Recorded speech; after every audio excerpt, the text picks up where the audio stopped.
Hi friends, வாங்க ஸ்லீவில் ஒரு tips பார்க்கலாம். இந்த கை அகலத்தை வந்து நீங்கள் மார்க் பண்ணிக்கிங்க. இந்த நீளம் எவ்வளோ இருக்குதுன்னு மென்ஷன் பண்ணிவிட்டு அதை பாருங்கள், அதையும் குறிச்சிக்குங்க.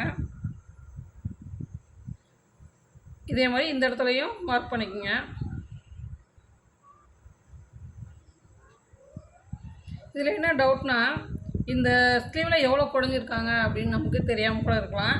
அதனால் நீங்கள் என்ன பண்ணுறீங்க, இந்த ஊசியை வச்சு இந்த இடத்துல கரெக்டாக வளைவு போகுது பாருங்களா, அந்த இடத்துல ஒரு இந்த மாதிரி மார்க் பண்ணிக்கிட்டீங்க அப்படின்னா பின்னாடி அடிச்சு விடுவோம்.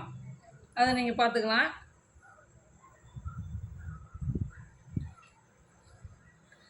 அதே மாதிரி இந்த சைடும் நீங்கள் பார்த்து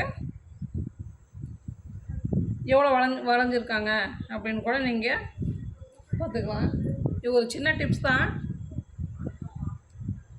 புதுசாக கற்றுக்கிறவங்களுக்கு இது கொஞ்சம் யூஸ்ஃபுல்லாக இருக்கும். அதுக்காக தான் சொல்கிறேன்.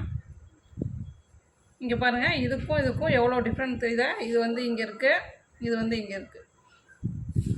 அப்போ இதுக்கு மேலே நீங்கள் வந்து ஒரு 1/2 இன்ச்சுக்கு தையலுக்காகவும், இந்த பக்கம் ஒரு 1/2 இன்ச்சு தையலுக்காகவும் போடணும். அப்போ நீங்கள் இதுலேருந்து இங்கே ஒரு 1/2 இன்ச் தையலுக்கு போட்டுக்குங்க.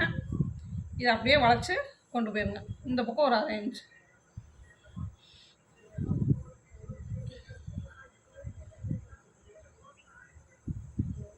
அவ்வளோதான்.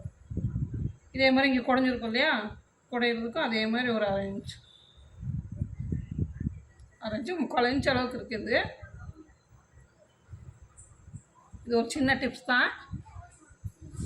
பிகினர்ஸ்க்கு நல்லா யூஸ்ஃபுல்லாக இருக்கும். இது பிடிச்சதுன்னா உங்களுக்கு லைக் பண்ணுங்கள்.